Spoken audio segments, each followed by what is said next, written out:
Magandang araw po. Sana po'y nasa mabuti kayong kalagayan. Ako po ulit si Obet. At ito na po ang pagpapatuloy ng kwento ng ang kinatatakutang araw ng mga taga-baryo. Ikalimang tagpo. Pakinggan natin. Hindi ko na pinansin ang sinabi ni Lindo dahil mukhang mabait naman si Mang Solomon. Siguro ay marami lamang siyang iniisip kung kaya't kung ano-ano na lamang ang nasasabi sa ibang tao. Nauunawaan ko naman si Lindo dahil sa panahon ngayon mahirap nang maniwala lalo pat kulang ng patunay para patotohanan ang isang paratang. Mula sa pagmamasid kay Mang Solomon, ibinaling ko ang aking pansin sa ibang bagay. At sakto namang napatingin ako sa bandang unahan, sa bahaging taniman ng kamuting kahoy sa hindi kalagitnaan. Napansin ko ang isang taong nakatayo roon, nakatingin sa aming gawi. Hindi ko na sana siya papansinin pa dahil baka anak ni Aling Pasing na siyang nagmamay-ari ng taniman ng kamuting kahoy. Ngunit napatingin akong muli nang may maalala. Kung hindi ako nagkakamali,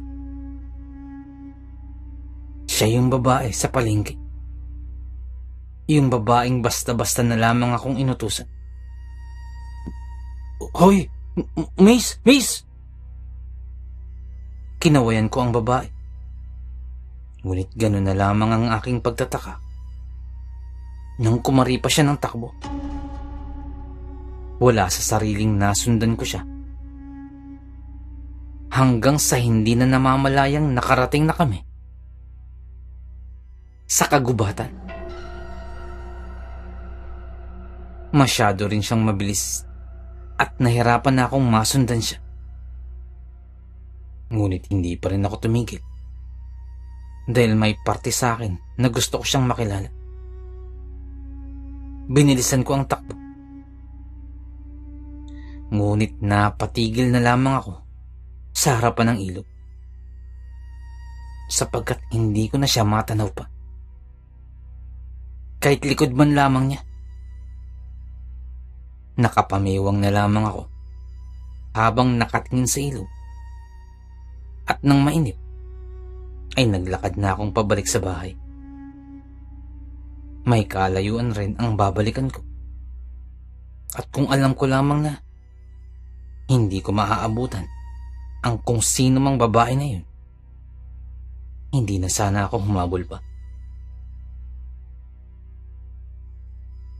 Pasipol-sipol akong binaybayang daan pa uwi. At pagdating sa unahan, natahimik ako matapos marinig ko ang kakaibang ingay. Kaparehong halinghing na narinig ko nang sumugod ang mga aswang nung nagdaang gabi.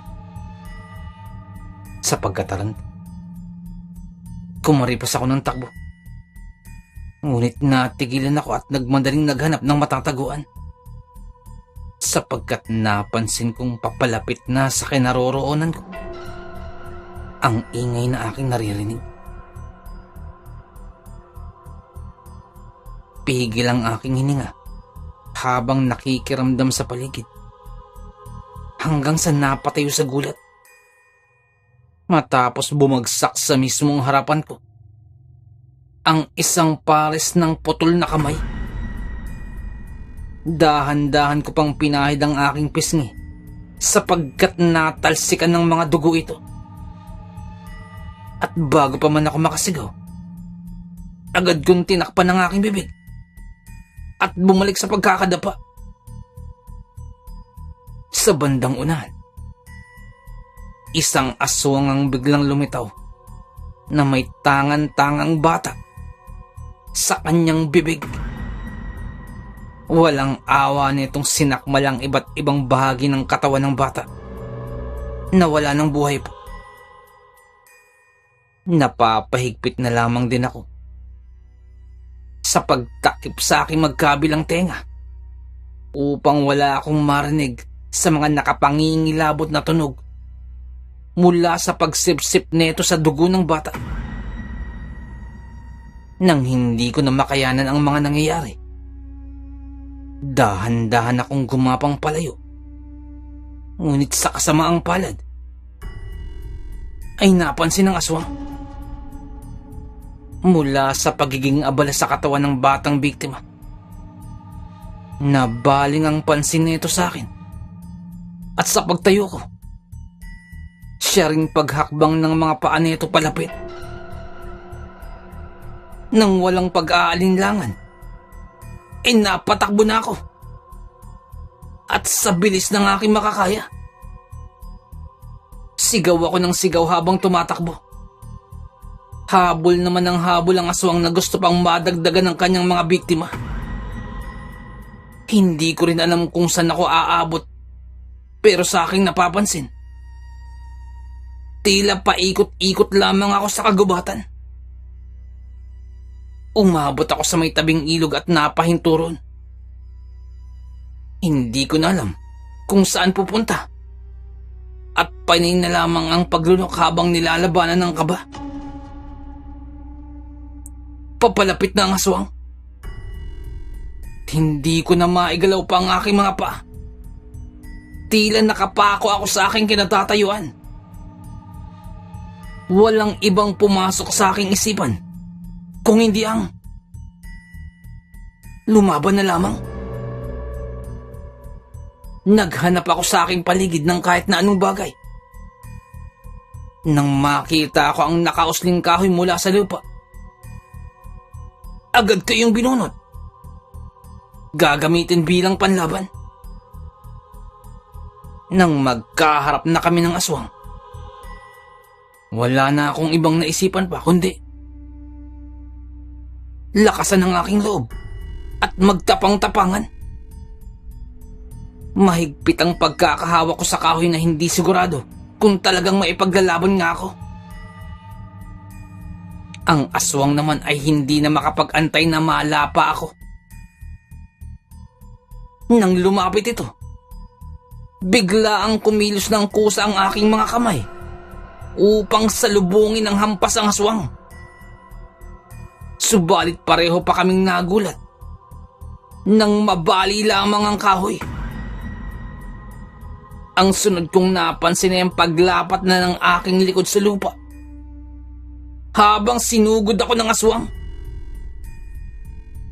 Agad kong hinawakan ang mga kamay nito na nais ibaw ng naghahabaan at nagtutulisan ng mga kuko sa aking mukha. Napakalakas ng aswang at hindi ko na kaya pang pigilan ng mga kamay nito. Nag-iisip ako ng ibang paraan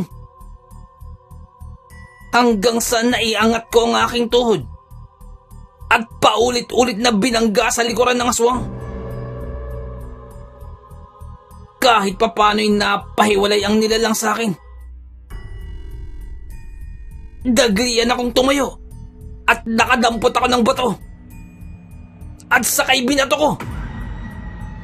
Ngunit masyadong mabilis ang aswang. Nang mawala agad sa aking paningin, saglit akong natigilan. Nanginginig na palingalinga sa paligid. Naririnig ko ang mga bakas ng mga yabag mula sa paligid.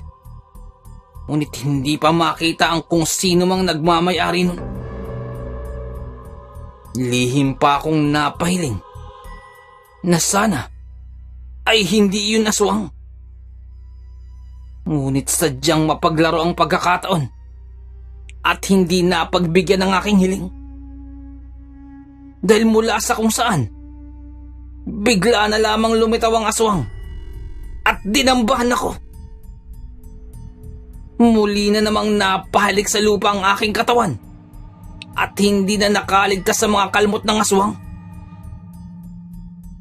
Napapatiimbagang na lamang ako sa abdi ng mga kalmot at sa abot ng aking makakaya ay pinilit kong lumaban. Kahit nakakakilabot na.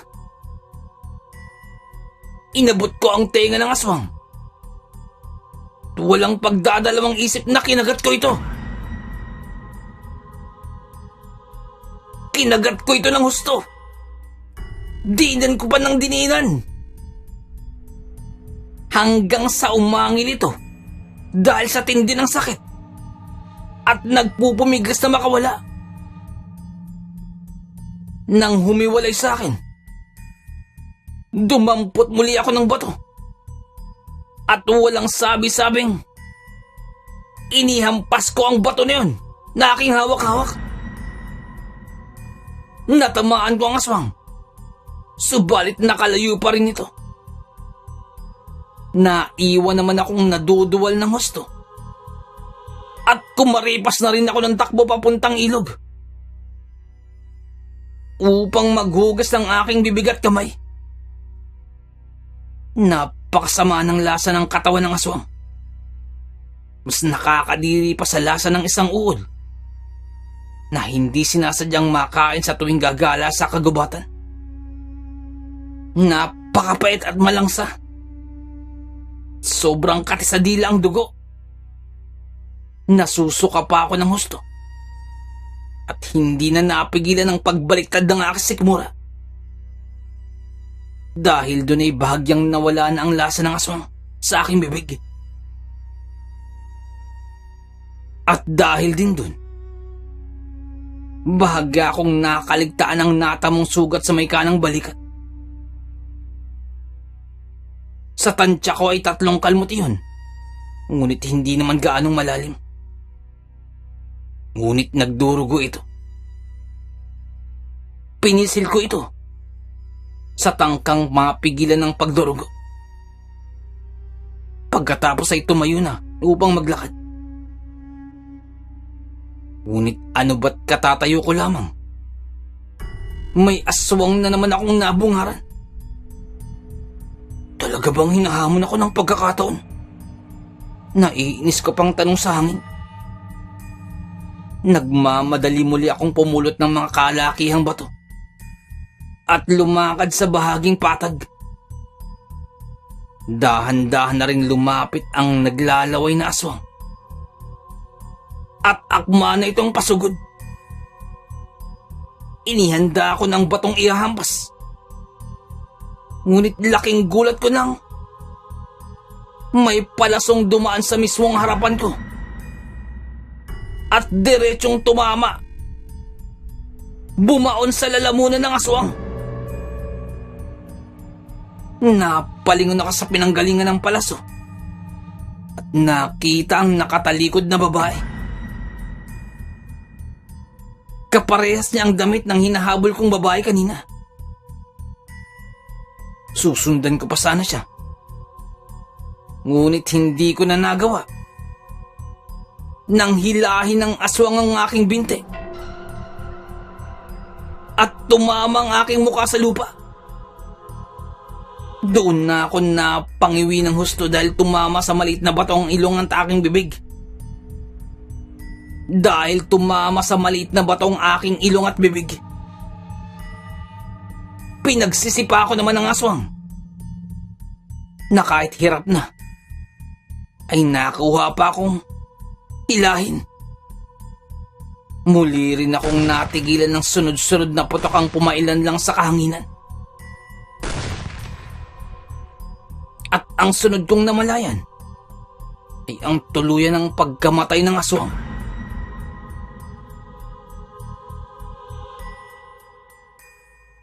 Ano bang ipinunta mo rito? Bakit naririto ka? Bungad ni Tio Nestor sa akin. Inakay niya rin ako patayo. Saka tiningnan ng paligid. Hindi na niya ako inantay pang makasagot. At iginiya na sa daan palabas. mula sa gubat hanggang sa dumating kami sa aming bahay. Hindi mawala-wala sa aking isipan ng babae. Parang may kakaiba sa kanya na gusto kong malaman. At isa pa, nagpapasalamat na rin ako sa ginawa niyang tulong kanina. Kung hindi niya tinira ng palaso ang aswang, malamang ay napuruhan ako dahil nahuli ng kaunti ang dating ni Tio Nestor. Hindi rin ako tinantanan ng tanong ni Tio. Sabihin mo nga sa akin, Samuel. Ano bang ipinunta mo rin sa gubat? Wala ka pang kadala-dala na kahit anong panlaman. Yung gubat na pinasukan mo. Maraming mababangis na hayop dun. Ang nakapasok nga roon, umuuwing may dalang sugat. Bukod pa rin, naglipaan na rin dun ang mga aswang. Kita mo na, kahit tanghaling tapat, tirik na tirik ang araw. May aswang. Sambit pa ni Tio. May nakita lang kasi ako, Tio. Akala ko'y maaabutan kaso aswang na ang nabungaran ko. Tugon ko. Nilinlang ka ba? Nako, Samuel. Kay raming pakulo ng mga aswang. Kagaya ng si Matilde niyan. Minsan na rin niyang nagpanggap na matanda o kaya isang bata na humihingi ng tulong. Tapos kung sino mang malinlang ay binibiktima. Magtapat ka nga sa akin.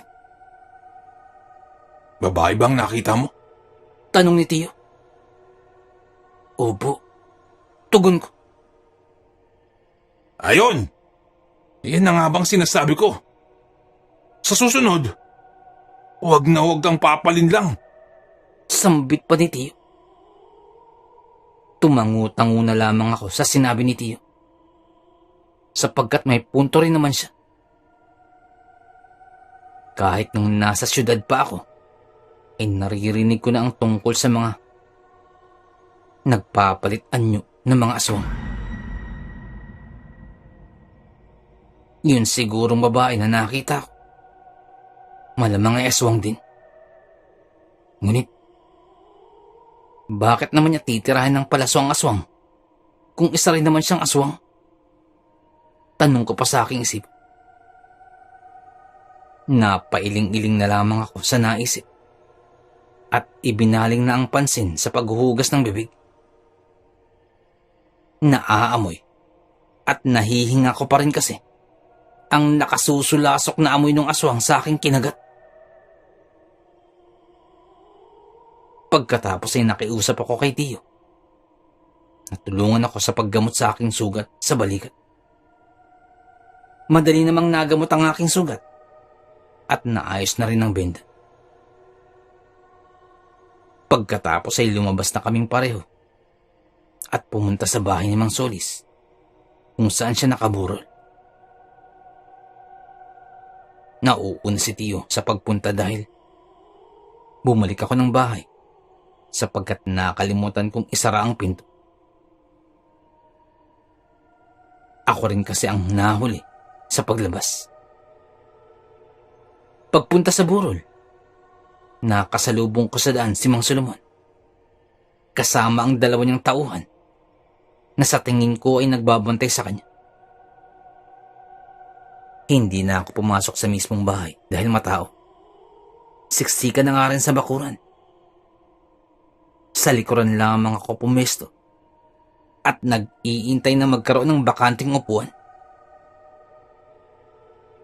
Habang nakatayo sa likod, hindi ko sinasadyang marinig ang usapan ni Mang Solomon.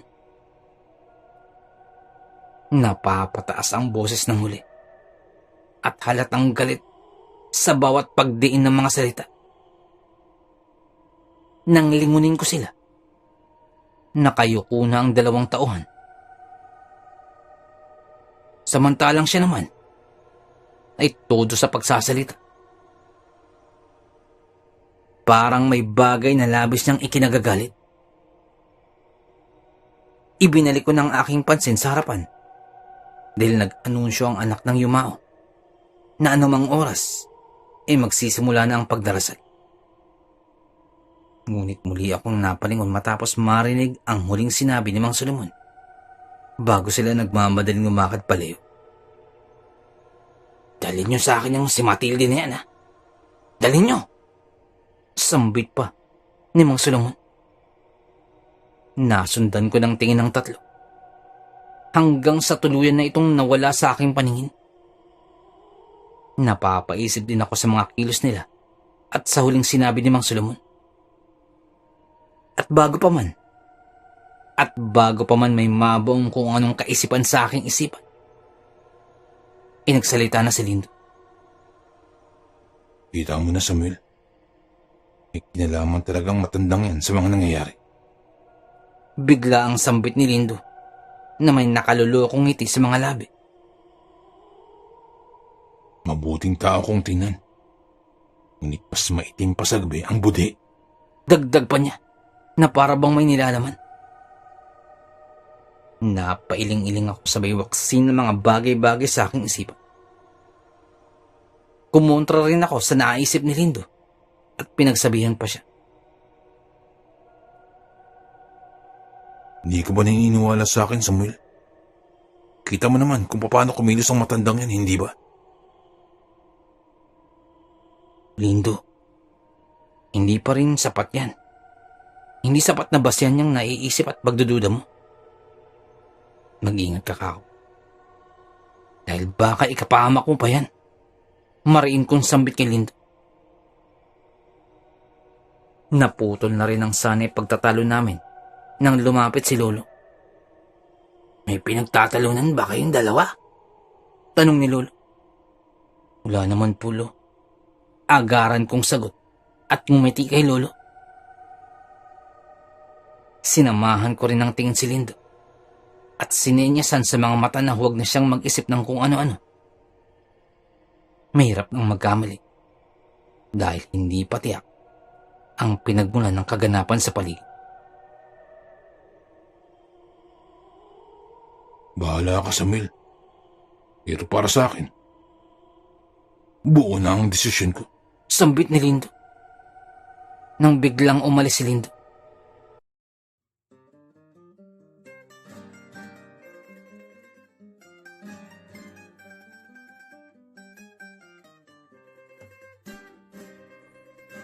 Nais kong i-shout out si Boss Beshing 6045. Boss, shoutout po. Maraming salamat sa pakikinig. Shoutout din po kay Boss Marlon Paro. Boss, advance happy birthday on June 7. More birthdays to come, more blessings and good health. Shoutout po sa inyo. Maraming salamat po.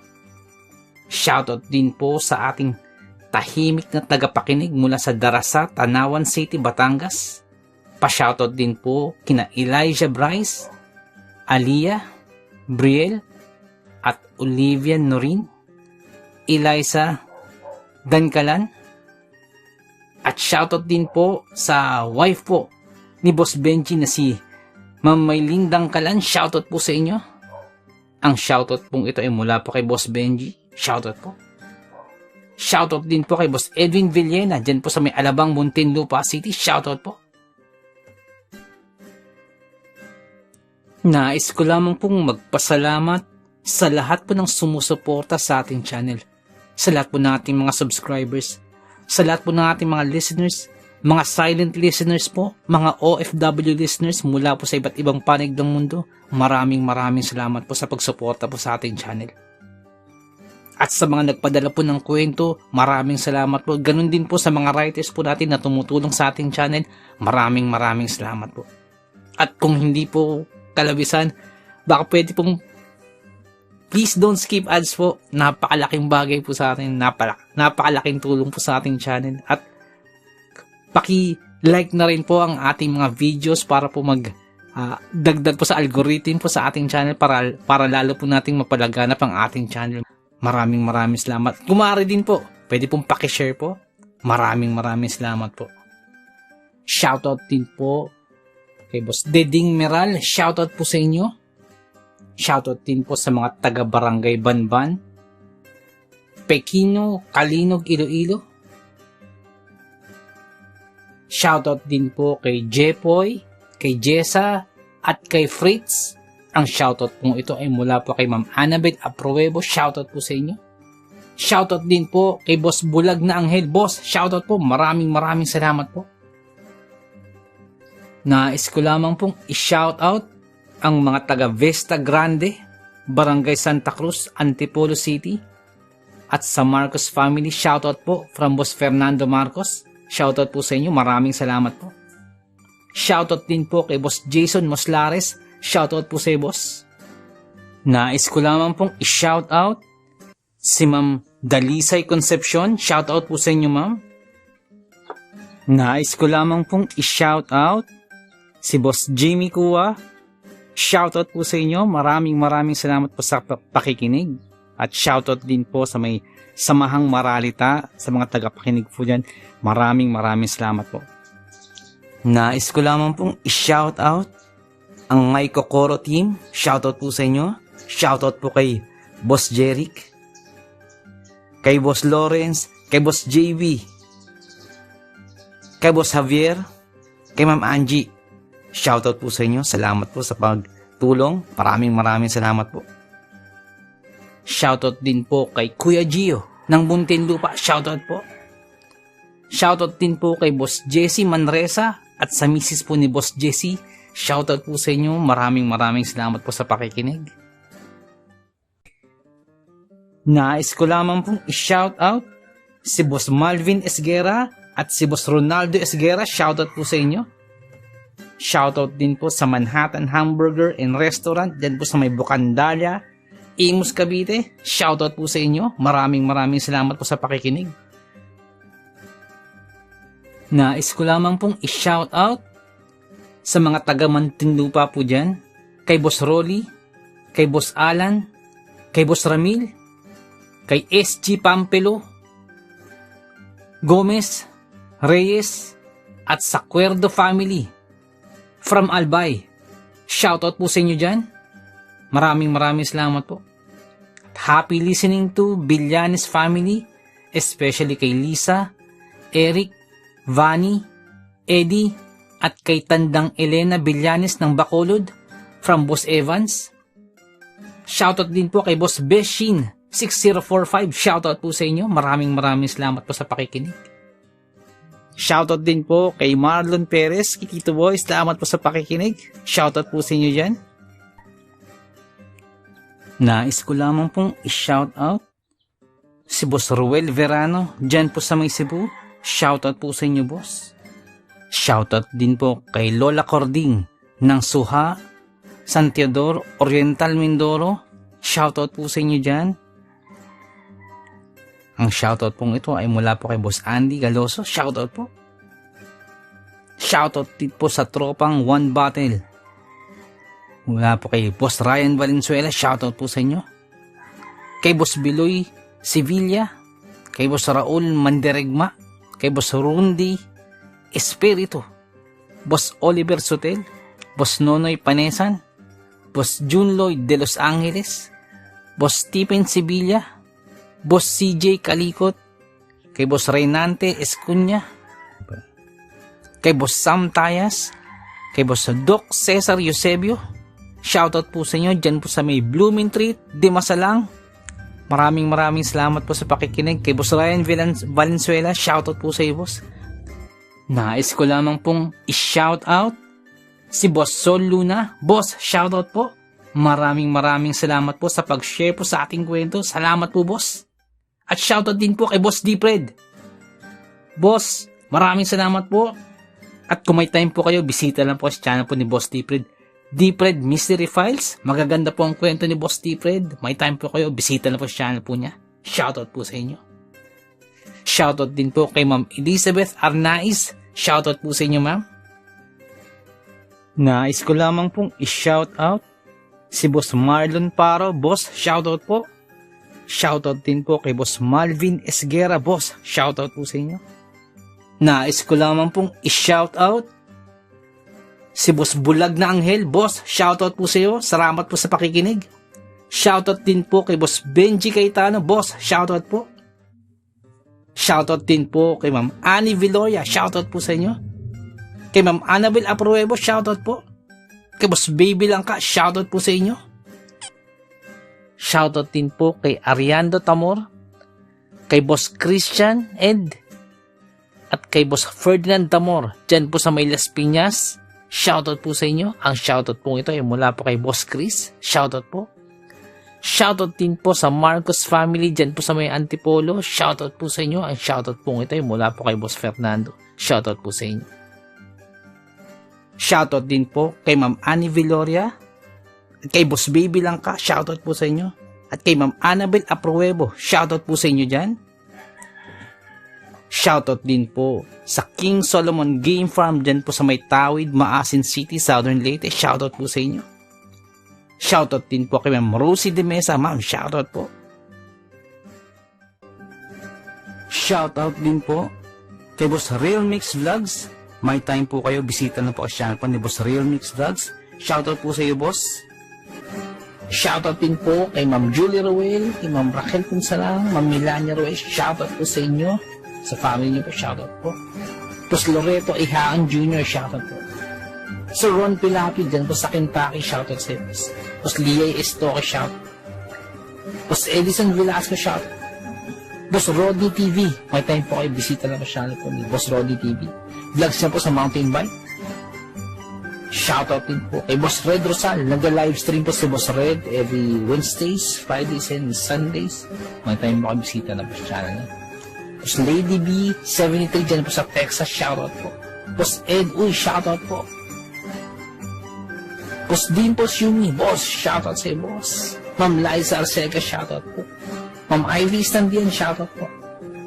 Boss Rochelle Abiliar, may time po kayo, bisita ng channel po. Rochelle Abiliar po. Ma'am Melanie Passion, shoutout. Ma'am Milagrosa Lok, shoutout. Boss Nonoyski, shoutout sa iyo, boss. At yung BFF pala ni Ma'am Jane, si Boss Hershey, shoutout sa'yo.